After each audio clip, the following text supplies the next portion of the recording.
famille ici présente, chaque personne ici présente, ont chacun des objectifs.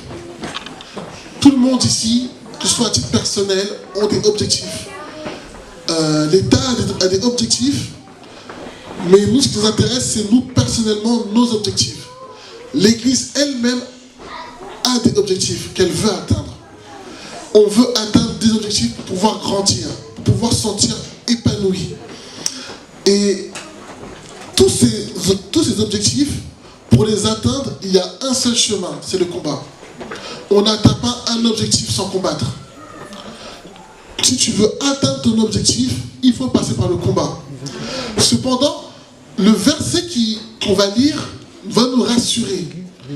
Il dit que la victoire, c'est Dieu qui la donne. Et c'est Dieu en personne qui parle. Il dit que c'est moi qui donne la victoire. Alléluia. Alors, avec votre permission, par respect pour la parole de Dieu, on va lire, notre sœur Gloire va lire le chapitre 7. Voilà, je dis à Gloire de lire le chapitre, parce que ma version n'est pas la même que la vôtre. Et de peur de vous troubler, voilà, je demande à Gloire de lire le chapitre 7 de Juge.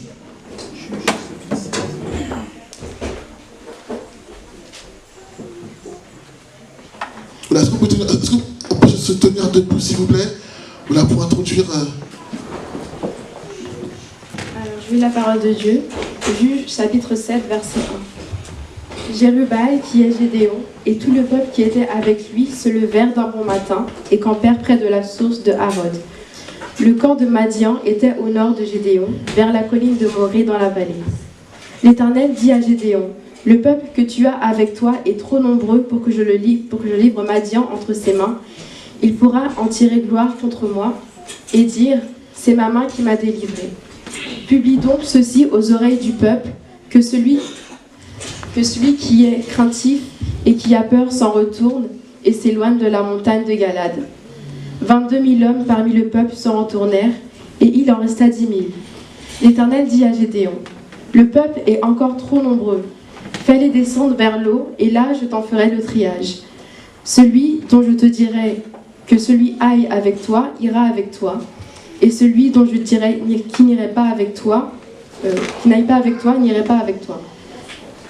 Gédéon fit descendre le peuple vers l'eau, et l'Éternel dit à Gédéon: tous ceux qui laperont l'eau avec la langue comme lappe le chien, tu le sépareras de tous ceux qui se mettront à genoux pour boire.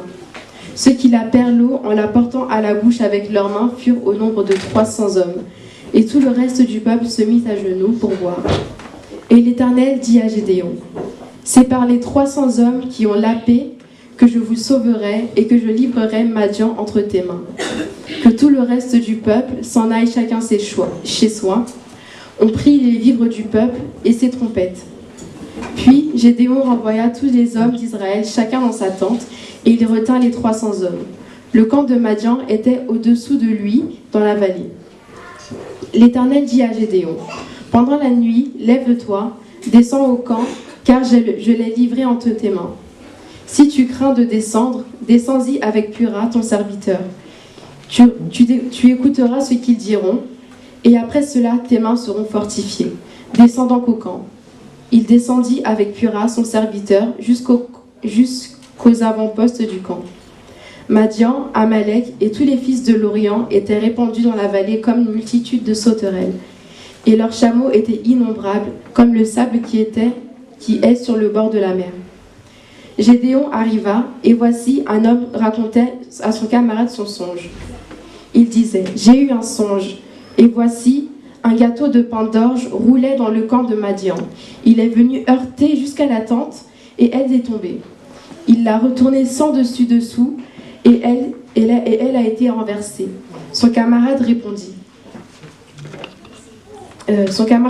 et dit: ce n'est pas autre chose que l'épée de Gédéon, fils de Joas, comme homme d'Israël. Dieu a livré entre ses mains Madian et tout le camp.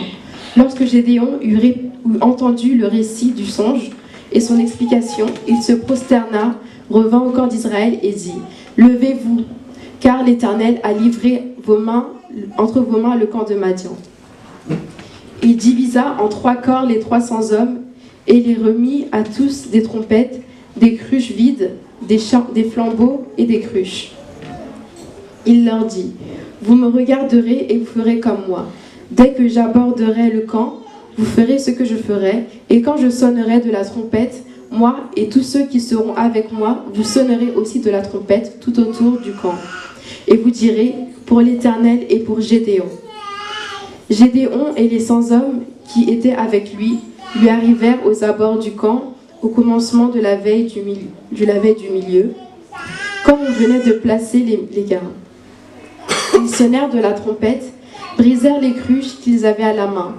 Les 300 corps sonnèrent de la trompette, ils brisèrent les cruches, ils saisirent de la main gauche les flambeaux et de la main droite les trompettes pour sonner, et ils s'écrièrent, épée pour l'Éternel et pour Gédéon.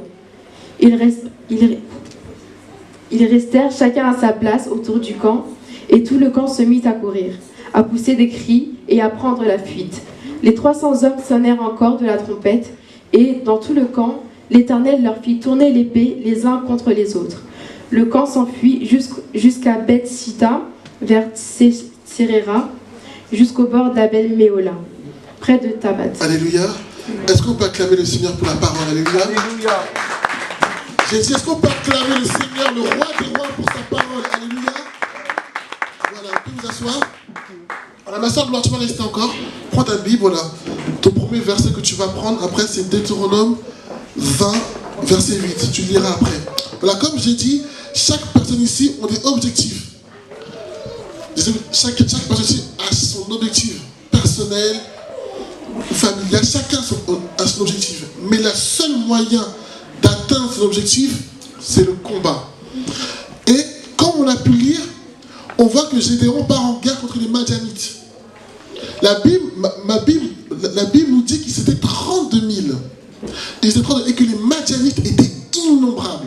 Donc, le rapport de force était aux yeux humains supérieur pour les Madianites.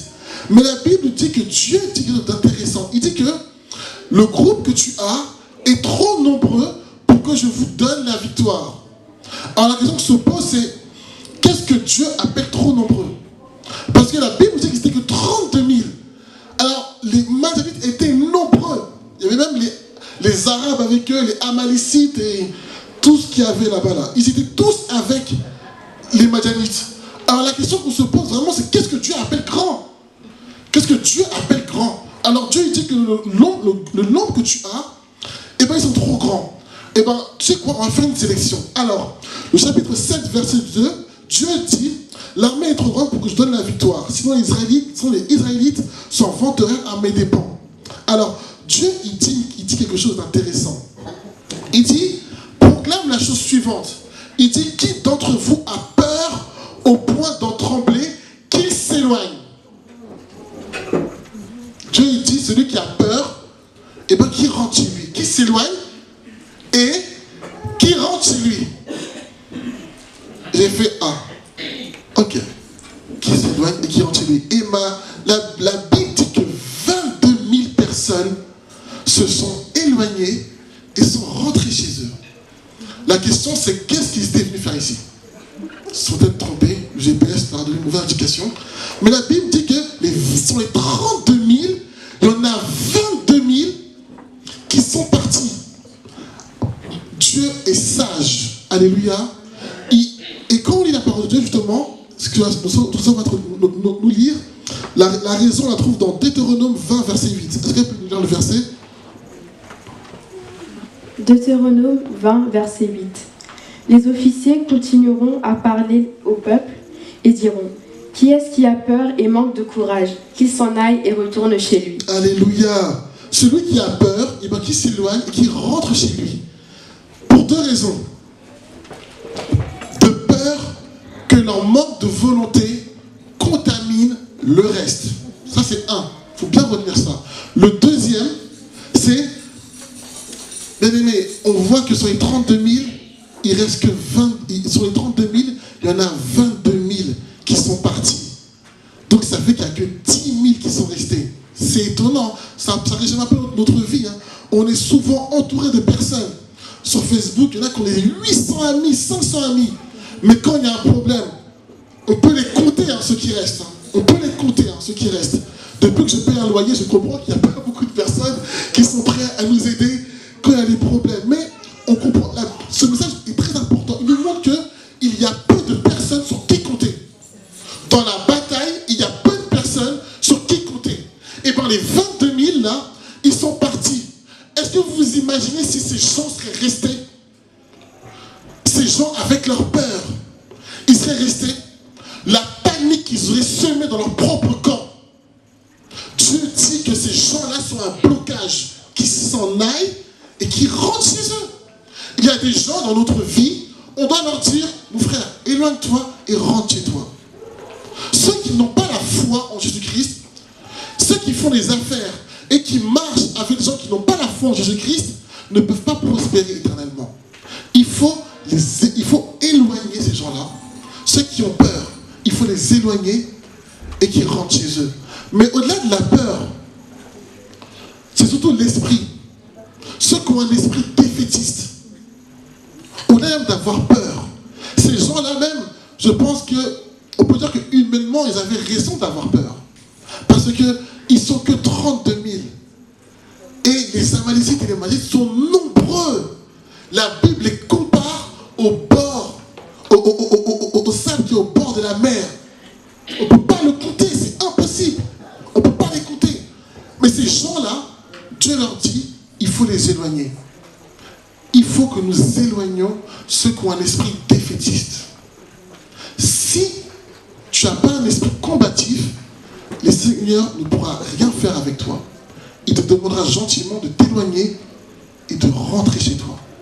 Si tu n'as pas un esprit quand même que le peuple, les 10 000 qui restent là, il dit que c'est trop nombreux. C'est trop nombreux. Alors le Seigneur, il va dire au verset 4, il va dire que les troupes sont encore trop nombreuses. Fais-les descendre au bord du torrent. Et là, je les trierai pour toi, ceux que je désignerai pour t'accompagner. Alors, comme la servante tout à l'heure l'a dit, on voit qu'il y a deux groupes de personnes. Il y a deux groupes de personnes. Il y a ceux qui sont mis à genoux pour boire l'eau et ceux qui ont mis l'eau dans leurs mains et qui ont lapé. La Bible les compare à des chiens. Et que ceux qui ont lapé l'eau comme des chiens, c'est ceux-là que tu vas prendre. Donc, on voit qu'il y a deux groupes. Leur manière de boire l'eau nous informe quelque chose d'important. Nous informe leur statut. Ceux qui sont mis à genoux pour boire, ce sont les 9700 qui sont mis à genoux pour boire, ce sont les gens qui sont habitués à la guerre. Ce sont les gens de familles nobles. Ce sont les gens qui sont capables. Ce sont les gens qui étaient prêts à se battre. Mais le Seigneur, il dit que prends les 300, ceux qui ont lapé l'eau comme les chiens.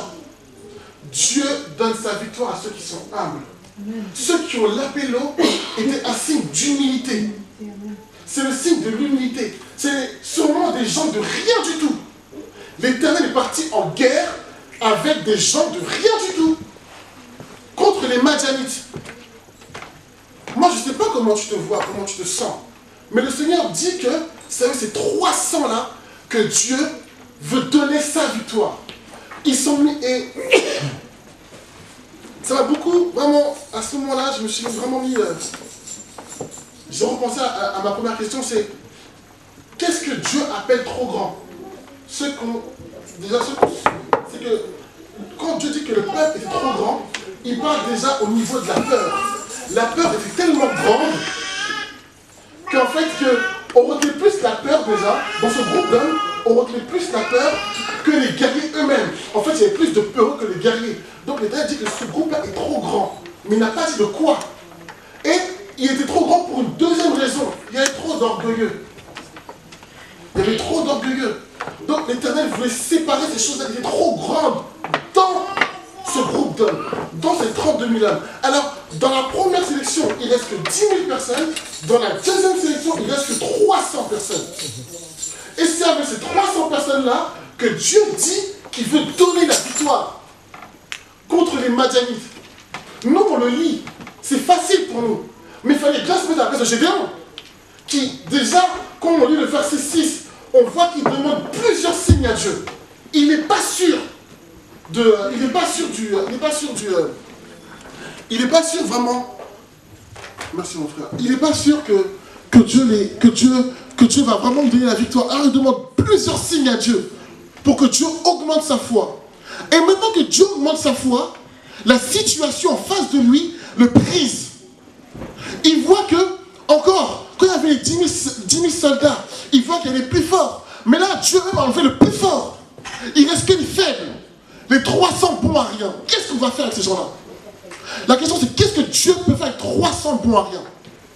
Alors, Dieu, il va devancer Gédéon.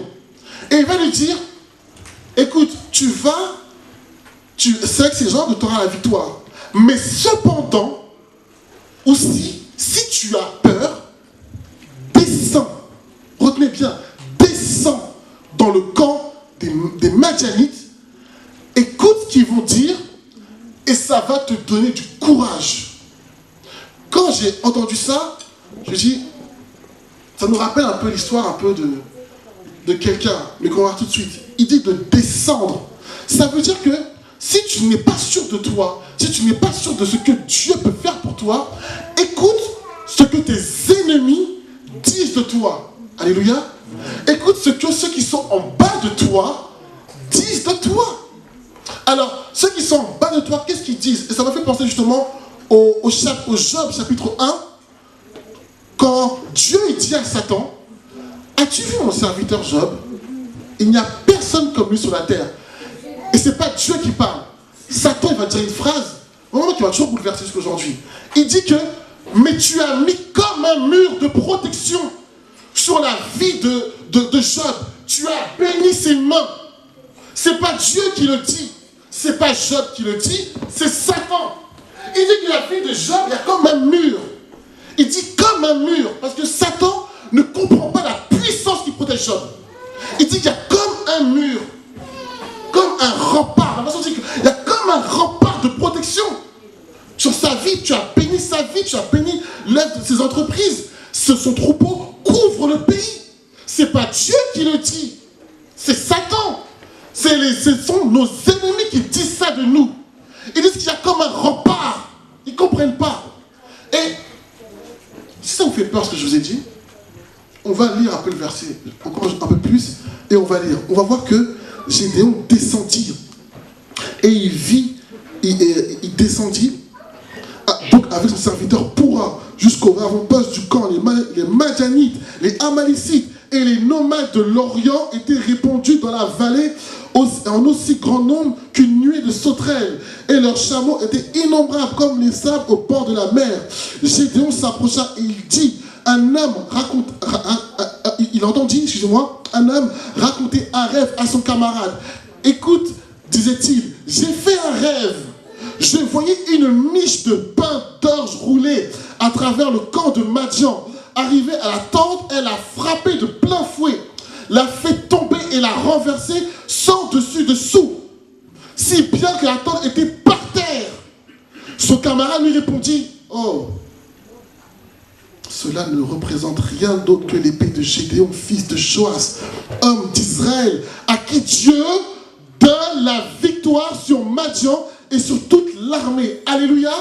L'Éternel dit, les ennemis, en fait, ce qui est étonnant, c'est ça. C'est qu'en fait, quand on lit ça, on comprend que la peur, la réelle peur, est dans le camp des Madianites. Ceux qui sont nombreux. En fait, c'est eux qui ont peur. Et quand Gédéon il écoute ça, il entend une miche de pain d'orge. En fait, la miche de pain d'orge représente justement ces 300 soldats. En fait, il faut comprendre que l'orge, c'était la nourriture des pauvres. Tous les bons à rien mangeaient l'orge. Ceux qui ne pouvaient pas travailler, parce que ça ne coûtait rien du tout. Alors, l'orge, c'était rien du tout. Donc, le blé valait 2 fois l'orge. Donc, ce qui n'était rien, c'est eux qui mangeaient l'orge. Alors, la Bible dit qu'une miche d'orge roula et frappa la tente de Madian, et elle se renversa sans dessus-dessous. Alors que la tente s'est renversée, a fait des tonneaux, et tout ce qui était dedans s'est renversé. La miche de pain d'orge représente ce petit groupe de soldats. Elle représente ces petits soldats, ces petits rien du tout là. Ces petites choses qui étaient là, qui étaient restées. L'Éternel nous montre que quand il combat avec nous, il nous prend nos petites choses et il nous fait renverser les grandes choses. Alléluia. L'Éternel combat avec nous. Alléluia. Et, bien aimé, vraiment, vous savez, quand Gédéon a entendu ça, ça l'a encouragé. Il a compris que la peur n'était pas dans le bon camp. En fait, c'est eux qui ont peur. Et il comprend surtout que c'est pas lui en fait qui va gagner la guerre. En fait, il est surtout rassuré parce qu'il a compris qu'il ne va plus combattre. Excusez-moi. Il est rassuré parce qu'il a compris qu'il ne va plus combattre. Mais il a compris que c'est Dieu qui va combattre pour lui. Et c'est ça qui est intéressant. C'est que dans le combat, on ne combat pas. Tu peux dire Amen? Amen. Je ne comprends pas. Vous ne combattez pas, vous êtes assis, pas tout le temps. Amen. Amen. Allez, demandez à ceux qui sont partis en Irak, ceux qui ont laissé leur famille, leurs enfants, s'ils n'aimeraient pas rentrer ici, dans leur Texas, je ne sais où, s'ils n'aimeraient pas rentrer chez eux. Mais ils ont tout laissé. Ils sont partis combattre. On ne leur a pas demandé leur avis. Mais là, Dieu dit que c'est moi qui donne la victoire. Alléluia. Amen. Voilà. Ces 300 hommes. Vous savez, j'ai un ami qui est militaire. Et on parlait de... Je faisais un peu des questions de... Moi, je connais rien, donc je faisais un peu des questions, tout ça. Des pistolets, tout ça. Et puis, il m'a dit, Christopher, le plus important de la guerre, c'est pas le nombre de personnes, mais c'est la puissance feu. C'est pour ça que, comme on peut le voir avec les Coréens, on s'agite beaucoup sur eux. Parce que ce qui est important, c'est la puissance feu. Et Gédéon a compris que la puissance feu qui l'accompagne, elle est supérieure à la tente de Madian. Amen. La miche d'orge qui roule et qui renverse la tente de Madian. La puissance qui accompagne Gédéon est supérieure à la puissance de Madian. C'est vraiment ça qui lui donne le courage. Mais vous savez vraiment, quand j'ai lu ce verset, quand j'ai vu que... Mais la question qu'on se pose aussi, c'est où on trouve cette puissance? Et c'est ce qu'on va voir après. Mais ce qui m'a interpellé, c'est que Gédéon est descendu. Il ne faut pas qu'on retienne ça, que Gédéon est descendu. La Bible nous dit que, au verset chapitre 6 de Juges, que les Madianites venaient et pillaient, ne laissaient rien. Je n'ai pas lu le chapitre parce que le frère Yves va déjà prêcher là-dessus. Les Madianites ne laissaient rien du tout. C'est-à-dire quand ils venaient là, ils prenaient, la Bible dit qu'ils ne laissaient rien. Rien du tout. Les Israélites n'avaient pas le temps d'amasser pour garder que les Madianites venaient et pillaient tout. Mais ce qui est intéressant, c'est qu'on nous apprend que l'armée des Madianites est en dessous. Gédéon est descendu. On connaît quelqu'un qui est descendu, c'est Jésus. Alléluia. Il est descendu. Et il est descendu. Gédéon est descendu et il a entendu. Quand on lit la parole dans Marc 2, dans Luc, quand on voit vraiment, surtout dans Marc, quand on voit que Jésus rencontre des hommes qui sont possédés par des démons, qu'est-ce que les démons ils disent? Qu'est-ce que tu fais là? Tu veux nous tourmenter? C'est ce que les démons disent de Jésus-Christ. Quand les démons voient Jésus. Mais Gédéon est descendu. C'est-à-dire qu'en enfer, ceux qui sont en enfer, ils disent quoi? Non, ils ont la victoire. Mais c'est parce que nos yeux ne sont pas ouverts. C'est pour ça. C'est pour ça. Et Gédéon, quand ses yeux se sont ouverts, il a compris qu'il n'avait même pas à combattre. Il est même rassuré. Il est très content. Si je serais Gédéon, je serais très content aussi finalement. Parce qu'avec l'équipe qu'il avait, je pense qu'il est très content.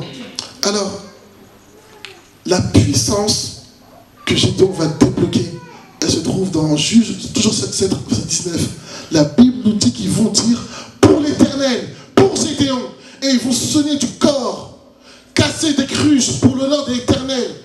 Et dans le corps de l'ennemi, la Bible nous dit que, verset 22, que la panique s'empara d'eux. Alléluia. La panique s'empara d'eux. La peur est montée dans leur cœur. Et qu'est-ce qu'ils ont fait? Ils se sont entretués. Gédéon n'a pas sorti une épée. Ils se sont eux-mêmes entretués. Ça veut dire quoi? C'est-à-dire que la louange que nous développons dans le secret, la louange, les cris de joie, tout ça sème la panique dans le corps de l'ennemi. Sinon, il ne s'est pas battu. Et les propres Israélites vont lui faire ces reproches-là. Mais pourquoi tu ne nous as pas appelés pour combattre? C'est là qu'ils viennent à la fin. Ils disent, pourquoi tu ne nous as pas appelés pour combattre? Mais Gédéon a compris que la victoire est pour l'Éternel. Il ne fallait pas que les Israélites prennent cette victoire pour eux, au dépend de l'Éternel. Il faut que cette victoire soit totale pour l'Éternel. Ça veut dire quoi? Ça veut dire que quand les Madianites quitteront d'en bas de la terre pour venir ravager ton champ, élève le nom de Dieu, ils vont fuir. C'est tout. C'est ça, élève le nom de Dieu et ils vont fuir. Il n'y a pas autre chose. Ça veut dire que tu n'as même pas à combattre. Seul du corps, pousse un cri de joie et les ennemis vont fuir. Vous savez, quand j'ai pensé à ces 300 hommes, vous savez, je pense beaucoup à l'intercession. Parce que l'intercession dans l'église, effectivement, c'est toute l'église qui doit intercéder. Je n'ai pas dit l'église doit intercéder. Mais il y a ce petit groupe d'hommes là et de femmes. Alléluia. Alléluia. Amen. Ce petit groupe d'hommes et de femmes, alléluia, qui sont là et qui prient. Et dans 2 Samuel chapitre 8, vous pouvez lire, vous pouvez prendre la page dans 2 Samuel chapitre 8, il y a quelque chose vraiment qui... Je te bénisse, ma sœur. Il y a quelque chose qui m'interpelle beaucoup. C'est que la Bible nous dit que dans 2 Samuel chapitre 8, que David, il combattait les ennemis. Il combattait les Moabites et compagnie. Mais il y a quelque chose d'autre que nous, on ne fait pas souvent. La Bible dit que David a assujetti les Moabites et les Moabites leur donnaient à David un tribut. Ça m'a marqué. David, il combat les Moabites, c'est vrai. Il soumet les Moabites, c'est vrai. Mais les Moabites leur donnent un tribut. Et quand j'ai pensé à ça, je me dis que c'est vrai que le Seigneur Jésus-Christ, tout ça, c'est sous ses pieds. Toute la puissance des ténèbres est sous ses pieds. C'est pour ça que quand le Seigneur, il dit un démon sort, le démon il sort. Quand le Seigneur dit à la nourriture, multiplie-toi, la nourriture se multiplie. Parce que tout est sous ses pieds. Alléluia. Éphésiens 1, verset 22. Tout est sous ses pieds. Toute domination, tout est sous ses pieds. Il n'y a rien qui n'est pas sous les pieds de Jésus. Et la Bible nous dit, un rappel à la prédication passée, qu'il nous a fait asseoir. Alléluia. Il nous a fait asseoir avec lui. Mais si on est assis avec Jésus, c'est que c'est aussi sous mes pieds. Alléluia. C'est aussi sous mes pieds. Alors, nous n'acceptons plus que les Madianites viennent nous piller de manière injustement. Ne permettons plus que ces gens-là nous fassent peur. Parce que la réalité, la vérité de Dieu surtout, c'est que c'est eux qui ont peur. C'est eux qui nous ont des révélations terribles sur leur propre faim. C'est ça qui est très important. Ils ont des révélations terribles sur leur propre faim. Que Dieu vous bénisse. Alléluia. Amen. Que Dieu vous bénisse. Est-ce qu'on peut acclamer le Seigneur? Alléluia.